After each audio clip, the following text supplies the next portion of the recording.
Hey there, it's Andrea, and welcome to the Voice of Influence podcast.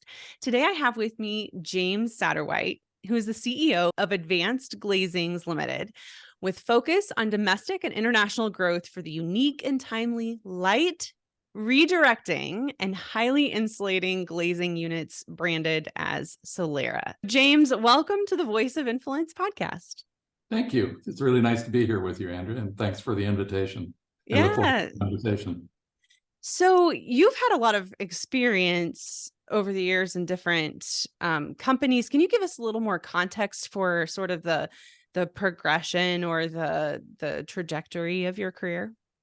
Yeah, my career has been built. My two biggest skills are I'm a market builder, and I'm also a visionary, and that suits the role that I'm in right now. And it's actually what's trajected me along a really good career, which has always been about taking new technology into existing markets and finding the niche, developing the niche, and developing it into a viable business model.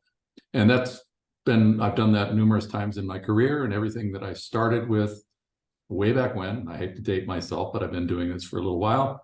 All those ventures are still happening now in real time in the industry.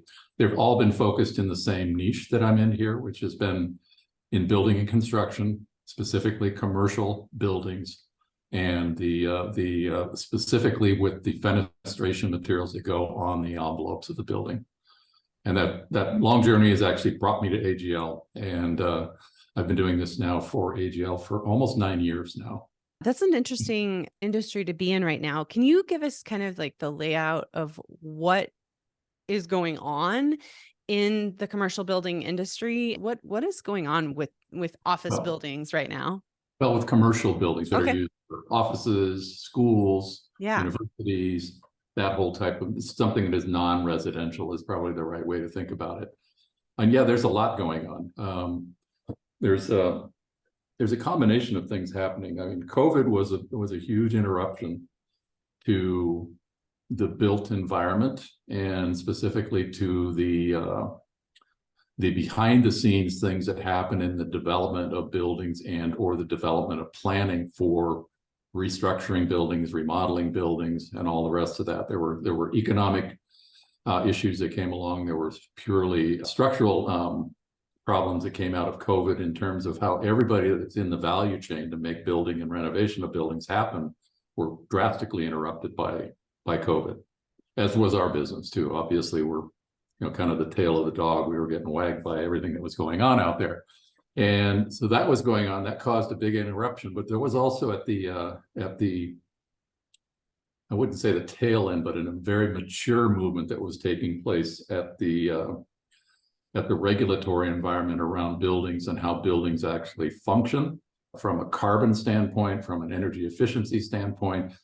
And another one, which is a really important triad, which is the wellness of the occupants in the buildings and creating the type of spaces that were not only socially and structurally sound, but were also sound in terms of the environments that they create for the people that are in the buildings doing the things that the buildings are there for, to give them the space to do it in. It's a long worded way of saying to create really good buildings for people.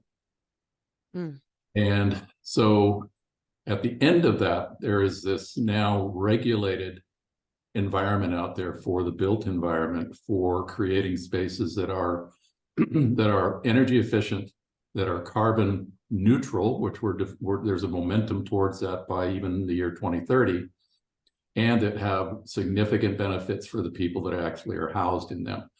That puts a lot of pressure on the entire supply chain and value chain that feeds that whole industry, and we're swept up in that part of it. So yeah, there's a lot going on there right now, because all of those things are really important, and they are somewhat at odds with each other, which creates pressure on our business. It creates pressure up the line on the value chain to getting buildings that are put together that meet those requirements all in. And it's a very interesting time to be in business. Plus the impacts of COVID on the operational style of a lot of people that are in those parts of the supply chain had to morph to deal with a whole new way of actually taking products to market, taking services to market to feed into that chain. And we certainly went through that here. We had to basically remake ourselves on every aspect, except significantly on the operational side. But on the sales side, the marketing side, the interface with the customer base, it had to change completely. And so it's been a really interesting 4 years or so for us, I would say. I think we are at about 4 years now.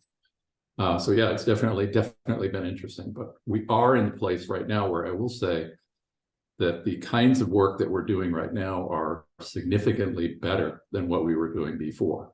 And that's something inspirational to think about. Wow. That is inspirational. That's exciting. I'm very curious about that. Can you give us a little more context for what exactly Solera provides in that whole picture? Yeah, Solera is it's a glazing technology. We have several different families of materials that we make, but uniformly what they do is they allow for the harvesting of natural daylight and the better utilization of that natural daylight in the interior environments for the occupants. And there's it's part art and part science, and it's not necessarily something that comes intuitively to a lot of the people that are in the positions of having to actually make it come to pass. So making it real for them is a big part of the services that we have forward integrated into providing to help demystify what it does and how it can be made to do the things that the mandates are doing and the wellness provision for the occupants coming into the buildings need to be able to see. It's a fairly complicated science, but if you take it right down to its base element, daylighting is important for occupants because there are two key things that happen with people when they're inside of buildings, two key things that they respond to relative to light and views. There is a very strong emotional reaction to views being provided for the occupants inside of the building, to be able to see to the outside, to be able to connect with what's going on, the natural changes of season and time of day and all the rest of that. It gives them a feeling of being connected with that outdoor world. That's the real emotive response. It's very emotional. But there's a less obvious component to it, which is there's a physiological response that is triggered by a specific wavelength of natural light in the human physiology. Specifically, it triggers the pineal gland in the brain, which triggers our secretion of melatonin and serotonin. And that's what triggers our circadian rhythms and keeps us in our biorhythms in play. And if we're deprived from it, which is what happens when we're in non-daylit spaces, we suffer from it. We don't get the full benefit of having the exposure to it. And it's not readily available in artificial lighting in buildings. It can be, but it's got to be specifically asked for, and it's very expensive to provide the type of artificial lighting that gives that full spectrum of light that humans respond to. So we're taking available daylight, available light that's color correct, that has the full spectrum so that people get the emotional response and the physiological response, and try to put it as deep and as far into spaces so even people that are working far away from the actual apertures of glass get the benefit from it. And it's not possible with normal clear glass. That's really the key of what we can do that differentiates us from what people would normally put on buildings. So I saw on your YouTube channel, I saw a video that showed pictures of before and after Solera windows, and I guess what really struck me was how much more pleasing and calming for me when I just saw the picture after. There was such stark contrast between shadow and light in the ones on the before, but then after, it was a really nicely diffused light. It wasn't super bright. There weren't huge contrasts. And I have to tell you, I am particularly sensitive to light. When I'm in an environment or light is particularly strange for my eyes, and I don't even know how to describe it, too bright, too whatever. I get easily distracted. I lose focus.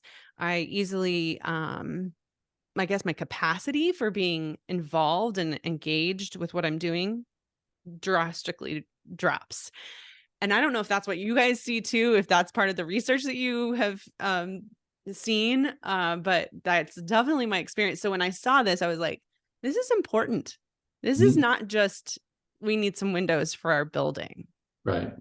Yeah. Probably what you're reacting to is you have an extreme sensitivity towards contrast in your field of view, and that's not uncommon. It's quite common, and that is very, very much what we go after. And what you were looking at, those were probably images of modeling that we provide as a service to architects and engineers that we work with to help quantify what differences would be available in the space by the use or lack of use of these kinds of technologies. And that's specifically what we're going after there is if the user on the inside of a space, in this case you, and we're just going to put some numbers to this so you can kind of feel the difference. But if you have a contrast in your direct field of view that's greater than 10 to 1, in terms of contrast between bright and less bright, it starts to play games with you. You have a hard time optically adjusting to it because physically your body is attuned to reacting to a single type of light at the same time. So your eyes can take a whole bunch of light easily, literally gobs of light easily. But if they have to take anything that contrasts with that at the same time, if you think about your pupils in your eyes, they dilate to dark and they contract to bright. They can't do that at the same time. And when they're forced to, that gets distracting, that gets uncomfortable, that causes people to try and stay away from the light, which really gets away from the benefit of the daylight, because what happens is people start putting window blinds on windows, room darkening techniques come into play, and then you're losing the other benefits that come from bringing the daylight in. So it's a matter of making the right type of light more broadly available in buildings for people to live and work in. Yeah. I think what we're doing would solve it for you. That's what we're looking for in those models that we put together. Yeah. So hiring and retention, and really as a subset, kind of health and well-being of employees is Right. really important to companies right now. But not only companies, we're looking at it in schools as well. Like Yeah. students are struggling with so many things, and in particular, their own well-being, their own mental health. Mhm. Um, what do you think we might be neglecting in our conversations about this topic? How does Solera fit into this equation? What do you think we need to be thinking about? Well, it fits into the equation very much so. It's been really well documented in all types of different buildings. I mean, you mentioned a couple in an office environment or in an educational environment. All of those that there's very specific analysis that's been done on what the working experience is like for people in a space like I'm sitting in here, that you see here, a commercial environment that is well daylit versus those that are not. And it's comparatively the work benefit in terms of productivity, which is probably the best thing to measure when it comes to a commercial environment, is as high as a 20% increase in productivity for people that work in spaces that make them feel good, and specifically spaces that are really well daylit. And that's a huge number. Any employer that can yield a 20% increase in work productivity is loving it. But that translates also into educational environments. That's also been well documented, up to 20% better test scores for children that are working and living in spaces with good daylighting. My wife is a teacher, and she rails about how poor the natural lighting is in schoolrooms and how uncontrolled daylighting causes closing of window blinds. And the students are just in the dark and the lights are on when there's this availability of it. And she knows these testing scores as well. But it goes through all types of things. When you bring people into buildings and you isolate them from that connection with the outside via the daylight, it's well documented that they don't do as well. And in this day where employers are being competing, because we also have this younger workforce right now than we did. I mean, this younger workforce is growing in terms of their percentage of the population. they expect to work in the kinds of places that make them feel good. And this wellness part is a big part of what drives them. You can see it in their political makeup. You can see it in lots of different things. They have a real strong holistic desire for quality of life and quality of activities. There's just a lot of reasons to get this life in balance. And why would you not do it? Because natural light is so healthy, and it's also so free. It's there. It's ubiquitous. It's around us all the time. It's like this ocean of light that's out there, that's available, that all you have to do is mine it and harvest it. And it takes some work at the front side in the design or in the planning for renovations of buildings to make sure you get it in. But it is a key part of bringing people back to the office now, too. We're hearing that in many reports that we see, and in people that we're, even architectural firms that we're doing business with, are fighting to get people to come back to work, and they're creating incentives for them to be there. And the wellness part of it is a big component of it. I would imagine that if a person walks into an interview and they walk into an office space that is uninviting or, harsh or whatever, that however you want to describe it, that and then they're told that they have to come into work and they don't get to just stay home. I would imagine that that's a bit of a turnoff. But if they're coming into an environment where it feels good, and it feels good on many different levels, but certainly the lighting would be part of it, that you'd be much more interested in actually spending some of your day there. Yep. I could see it in your face that that's exactly how you would respond to it. And Yeah, I think given the option for one versus the other, it's kind of a no-brainer as to which one the people are going to gravitate to. And companies have to compete for those resources. So how they represent themselves to those hires is the environment that they're actually in. But more importantly than just hiring them, it's retaining them, giving them that type of environment to actually absolutely. want to be there. So, you can draw a pretty picture, but you have to make it real. You have to make it a part of the DNA of the business. And the foundation of that is very much the work environment that you put the people into. And that's what we take a lot of pride in actually being able to do.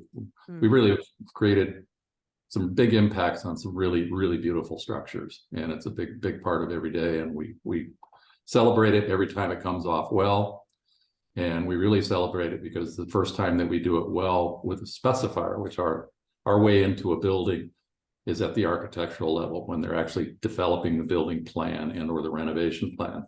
That's the point that we get in. So we get in really early, and it's a really long selling cycle. So we're really invested in a project at a really high degree before we actually yield revenue out of it.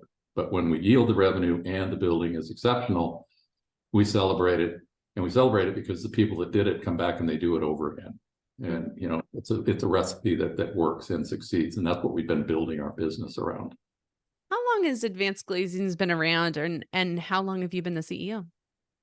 Advanced Glazing's been around for almost 24 years now, and I have been here for almost 9 years now. I first became aware of them by getting to know the founder of the business quite a number of years ago, because we were tangentially traveling down paths that were kind of similar, and we looked at ways that we could work together back then, but we diverted for reasons on both of our sides as to not being able to pull that together. But then we came back together, I think about almost a dozen years ago, and had to do with how my career had developed and where his business had come to at a certain point in time. Then we got together and talked about, is there something that we could do together? And I began to do a little bit of consulting with Ian and his team. And then that just moved through changes in that work and my work that brought us together. And I came in to do some consulting work for a while, but then signed on to do development of business development for us overseas to add to what the business was doing, because the work I was doing prior to that was a global role, and I had a strong network in the European markets and some of the others that we wanted to get started in. And I went down the path and started that for the business. And eventually I came in and took on this internal role as the CEO, and I've been doing that now for, like I said, I think it's almost 8 years now. I think 7 or 8 years. I can't remember the dates. So, and the business has moved and gained and changed tremendously during that. And I think from a CEO's perspective, in a business like ours, where like I said earlier, our selling cycle is very long, and there's a lot of places where that type of a business model can fall off the rails along the way. There's a lot of minefields that come into play during that open time. And so managing the selling cycle, managing the selling process is an area that the business did reasonably well at, but what we really got good at, especially after COVID, was getting really good at managing the selling process and not losing control of it for things that we could control the process of it. That's one of the good benefits of COVID for a business like ours that has this long selling cycle, was to get really good at the process of the sale. And that has opened up tremendous opportunities for us to leverage past successes and turn them into future successes much better than we were able to before. And one of the things I walk around and say is COVID is one of the best things that ever happened to us, because it taught us a lot, and we were smart enough to learn from it and to react to it and respond to it and change with it. And now we're in this new phase of change where businesses are starting to come back, and this platform is going to change over time. And as I said earlier, we've got this younger workforce that we're bringing up, and our sale it's pretty technical. And when you bring a young workforce in and you have to put them frontline, tip of the spear, out in the environment, how do you get them out there early enough that they can be productive and hold their hands enough through that process and support them while feeding them knowledge and building their skill set and keeping them happy, keeping them healthy, and all the things that it takes to actually make that happen, is a particularly interesting challenge right now. And it's a big part of the role that I have right now, which is mentoring a lot of that young talent. And I really enjoy doing it. There's a lot of the things that I'm talking about are very intuitive to me, because I've got this deep experience background. And how can I plant that in this young talent to help them carry this forward as we go on? Oh, I'm so fascinated by that we're doing a lot of looking into this topic right now too. Do you mind if I ask a little bit more about your mentoring process, or what how do you even approach this idea of mentoring and supporting, feeding the knowledge, all those things that you just said? Like, is it pretty intuitive, and so it just kind of goes with the flow, or is there more of a process that you've really set up inside your company? It's kind of both. I think leadership at every level is the best example of good leadership is leadership by example. So you can't lead from behind closed doors. You have to be out there and actually with the people that you're mentoring, the people that you're training, and teach them by your own example is probably the strongest way of them seeing it, seeing the responses that it gets and feeling them for themselves. That makes people internalize the learnings much faster than just spewing information at them, giving them technical journals and things like that, which really don't mean anything, but they have all the words. There's a lot of context that they can get out of associating with it that way. But that's not just at my level, that's in all the management levels that we have. We don't have a lot, we're not that big. But we have a management team which works collectively together to make sure that we are on a common mission to get us through our strategic plans, and that we have the tactical operations and plans together in terms of how we operate daily to make sure that we're going towards those goals properly. And we're doing it much better than we've ever done it before right now. And it shows in the numbers. The numbers are good. The numbers are really good. Why do you think you're doing it better? What's different? Because we focused more on that process that we talked about earlier, on how the selling process works. Okay. From beginning to end, really, really tightly managing that. And again, it's really born it's a technical sale. There's a long, complicated selling process with lots of landmines along the way. And if you're just walking blindly through the minefields, you're going to be blowing things up yourself. And if we're going to it with our eyes open, and with a plan for how we're going to respond when we see the mines, or we put the equipment together to get out there and see the mines before we walk into them. And you're doing that because you're being planful and really tactically smart about how you're doing it. But if we were not paying attention at that level, which I would say on a sales methodology basis, I don't think we were very good at that before. And this, again, is, I think, part of what COVID taught us. It also is part of, and I would give a lot of credit for this to the founder of the company, who's particularly very talented with process structuring process, and facilitating management processes that feed that. You keep saying that COVID taught you these things. I'm curious, what about COVID got you to that point where you were like, okay, this is what we're going to do? It's because it sounds like it's more than just, we have this window of opportunity where we're not doing much, let's do something with it. It sounds like there's more to it than that. Oh yeah, there's much more to it. It's our previous method of sales was very classic, old school, traveling salespeople out, making cold calls, trying to get in touch with clients, spending hours and hours of time driving in between locations, doing a combination of preordained sales calls and cold calling. Very ineffective way to try and use your sales force as your marketing wing, which is literally what we were doing. It's very old school. All of a sudden, we couldn't travel. We couldn't go anywhere, literally. That didn't happen. And we realized a couple of important things is, number one, we still needed to make the same touches we were making if we were going to have a business at all, because the selling process still was the same. And by the way, the people that we were talking to were in the same boat. All of a sudden, these people weren't in the office, the people we needed to touch. So literally, it's get together. Okay, we have to find a new way to do this. And so we started to live in the Zoom world. We started to put the processes together to feed that. And one of the prime ways that we get the word to market through this is through a program which is sponsored by the American Institute of Architects, which is the AIA. And they have a requirement of registrants to get continuing education credits every year.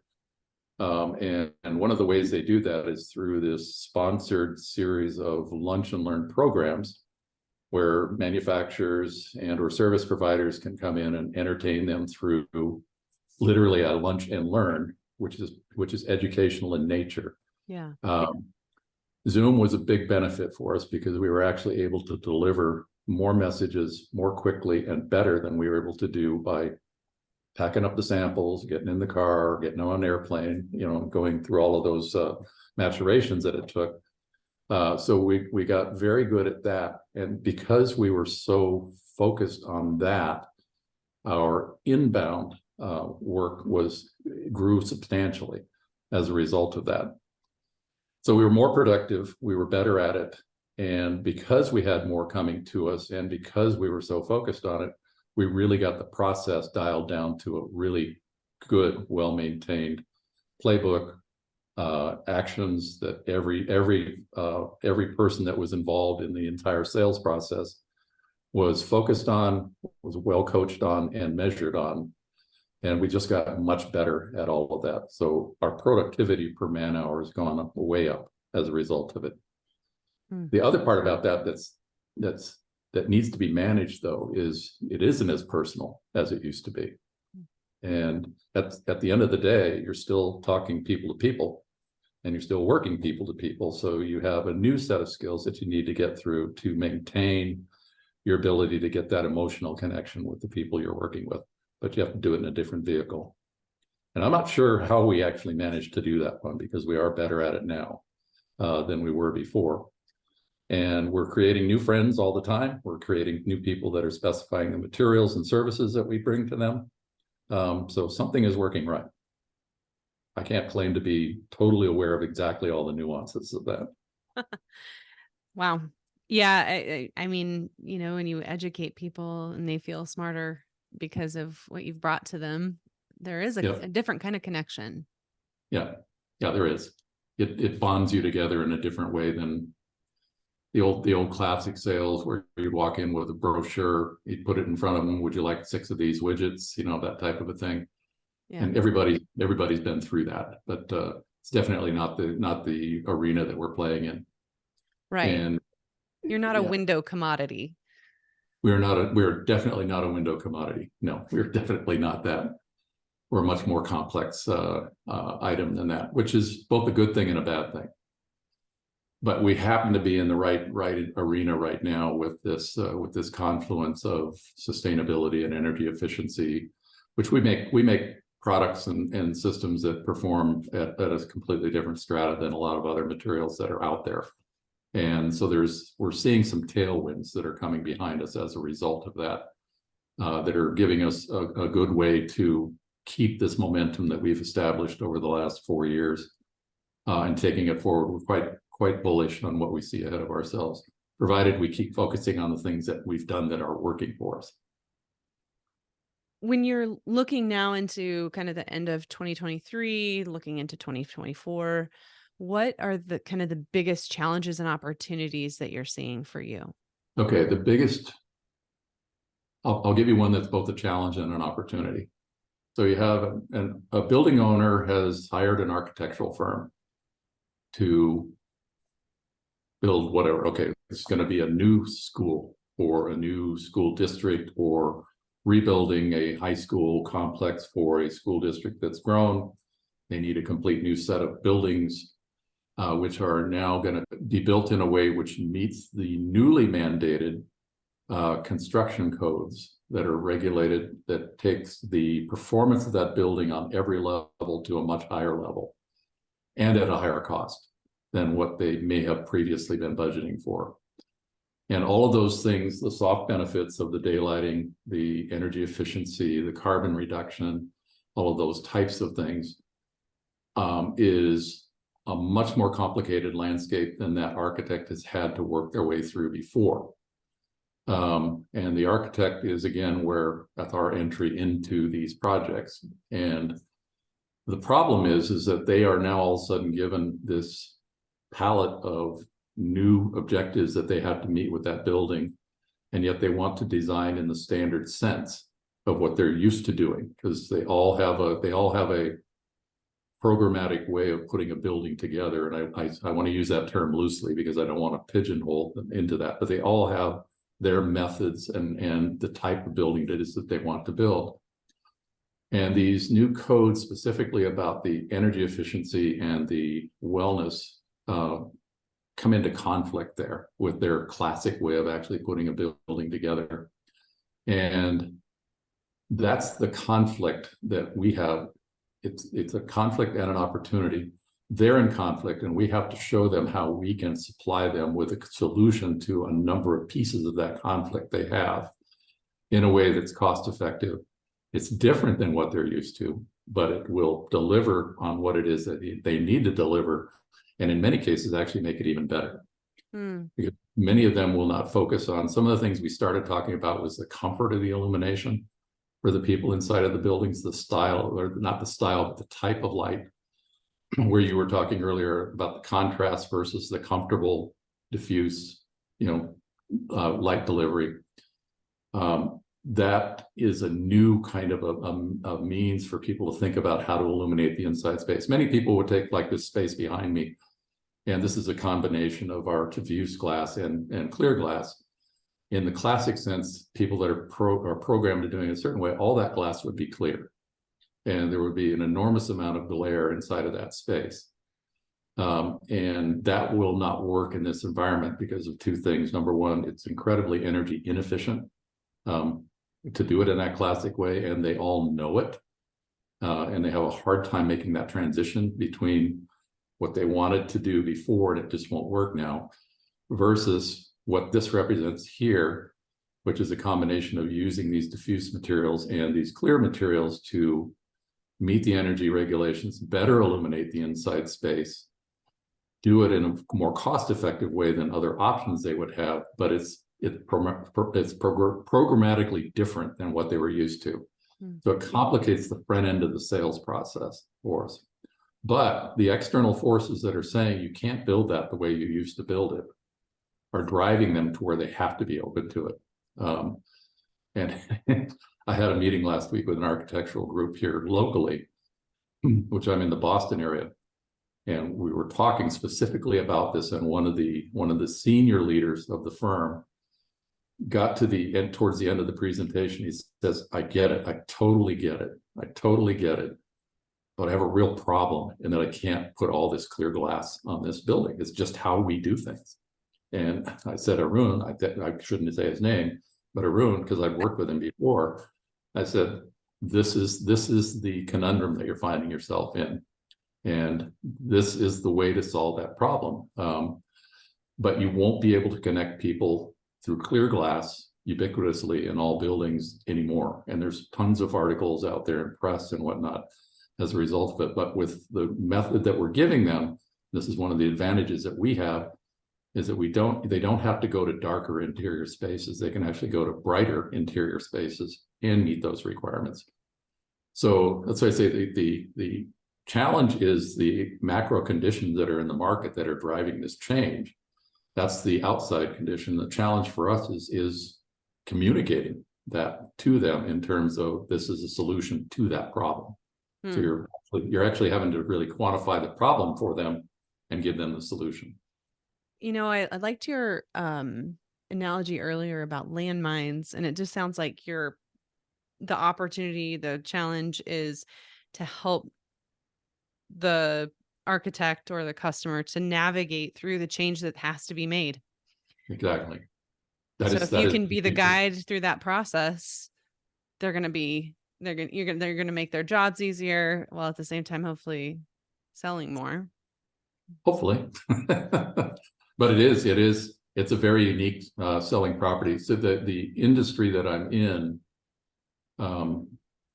has been very slow to move in this direction. And that's because if you take the businesses that feed this picture, this glass wall behind me, you have aluminum manufacturers, you have aluminum processors that take raw aluminum and convert it into the shapes and whatnot that they use on those. You have the glass manufacturers that make the glass. These are very capital intensive businesses they're very much built for significant automated volume at certain means of processing things. So there's this existing condition out there, and to make those products and finished systems go together in a way which is performing differently than what they are current best practices, I will call it, requires significant capital investment, again, to change the products and the processes to meet the new requirements. And because they're so large, they're very slow to change. It's structurally just built in. And this push for greater and greater performance for the building envelope it hasn't just happened. It's been going on for a long period of time. But it's come now to the point to where the requirements have outstripped what they've been able to do with these little incremental things that they've done. So there's a sea change that's got to happen if we're going to be able to keep doing things. You know, we kind of trail. Europe has been the vast innovator when it comes to this space for a long time. A lot of people may somewhat know that, but it's very true. And the main reason for that is over the last probably half a decade, you cannot waste money on energy in Europe. You will get penalized for it.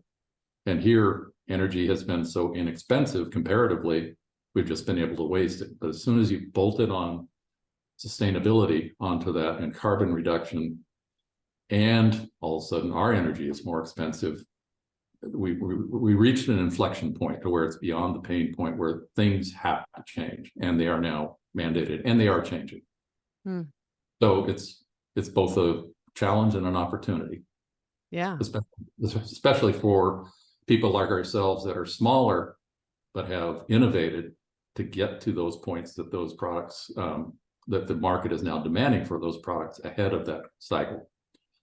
That's also been a problem for us too. I will say that when you're young and you're an innovator, you will take risks on doing things, and you will not necessarily find a market for it right away. And that's kind of been the evolution for advanced glazings, where we were ahead of the market curve for quite some time with creating this unique way of lighting and also this really unique way of insulating materials to crazy levels that are just not possible with standard products. Been very interesting. We built a business around it. But we've had to work really hard at making it go. But because of COVID, because of this energy efficiency, the sustainability, all that together, we're at a really good place right now. And we've got a sales process and a manufacturing process that's in a good place for us to make this business grow. Which brings me back to the point of the employees, the growth opportunity for the people in the business, which, you know, the business is only good as the people that are making it happen. And it's really pleasing to see how the employee base has grown and how we're growing, and everybody's contributing at a different level than they used to, which is really nice to see at my level. And do you find that they're more satisfied at that? The ability to contribute more has helped? Yeah, I see that mainly in how they enthusiastically are working with each other. Yeah. You know, we're not a big enough group that it's not easy to see. You know, when you get into a large organization, it gets much harder to see. That's why you have to break it into pieces and measure it all differently and do all the things that you do. Here, we're small enough that we can be nimble and see that. And I hope that even as we grow, which it looks like we are, that we'll be able to maintain that culture, I guess is the right way to say it, within the group. Because everybody has to contribute, and they do. And they support each other in doing it. I feel like I have a bunch more questions for you, but I'm gonna kind of encapsulate them into just the last couple questions here. Yeah. So when you think about transferring leadership, so leadership from one generation to the next, not just leadership, but also just the knowledge and processes, the culture, all that kind of stuff. But you're integrating that newer generation, the younger generation, into your workforce. You also have a really nice management system. Apparently, things are just really kind of clicking. I'm wondering, what should other CEOs be thinking about when they're thinking about integrating the next generation and what to be doing as a leader? That there's so many pieces to that. It's a really good question, but there's a lot of pieces to that. If you break it down in terms of how an operation works, you have a management layer, and you have the doers, I call them, the people that actually get the work done in any company. And as a CEO, you need to develop that management level to understand how important it is in terms of not only they're meeting the objectives of the business, but also meeting the needs of the people that they are actually managing and working with. So you have to work with the whole person, and part of that is instilling knowledge, but another part of that is instilling culture, work culture, and social structure with the workers around them, and how they actually interact with each other. That's a really big question. And from my standpoint, human resources are the backbone of any business, and businesses invest a lot in human resources, even though it's not necessarily tangible in terms of dollars and cents. It's tangible in terms of time invested. It's tangible in terms of reputation for the business, for the external opinion about the business, which is equally as important as money, and it's also what people think about dealing with the business. So it's being focused on what the long range needs of the business are, and how the resources interact with each other and with the external world to make sure that those objectives of the business are met. They're not going to happen without those people at the front line. So a lot of focus on that, the social, the cultural aspects of that. And then with our business, it's constant technical growth. Yeah, and that's pretty much at every level. I mean, every level in our business, I would say, with the possible exception of the pure finance area, have to get a very significant degree of technical knowledge. And we do have a highly technical product. We have a highly technical market that we're working in and services. So constant improvement of their abilities. And most of the newest generation, I mean, we're talking, baby boomers, all those names that we give to all these, but I've used the Gen Zs that we're working with now. These are people that are curious and they want to know. And that means that we can put a funnel into their brains and we can start pouring stuff in and they will soak it up. And they'll enjoy having that done. There are a couple of previous generations that maybe weren't so much that way, but I think there's a real opportunity there for people today. And for older people like me is to not think you're any different than they are, is to try to relate with them in a way that they can relate to you. And then you can interact with them in a way that's beneficial. And it is transferring all the knowledge and the information that you're trying to put forth for them to take forward. So important. How can people find Advanced Glazings Ltd? And you? Call me. Call you. Give you a call. They can find us very easily online. www.advancedglazings.com, plural on the glazings. We're available on YouTube. We're involved in LinkedIn, all the normal social media spaces that you would look for, and look for beautiful buildings. And if you see buildings that have a really beautiful interior space, look around, because chances are you're seeing the products and services that we brought to those buildings. Okay, one last question for you. This is the Voice of Influence podcast. Okay. For people who want to have a voice of influence in their company, what last piece of advice do you want to give them? Okay, that's a really good question. So first off, use your voice to get that influence, but know what is required to have people want to listen to that voice. So contribute with your voice. Make sure that you're contributing, that you're not just talking. So you've got to be saying things that are impactful for the other people that it is that you're trying to influence. And no one's going to believe, absorb, be interested in everything that you're saying. But if you're saying the right things to the right people, you will have an influence on those people, and respect it and value it, because it is really important in your everyday life. Great. Thank you so much. It was just really, really lovely conversation. I appreciate it. Yeah, I really enjoyed the time with you too, Andrea.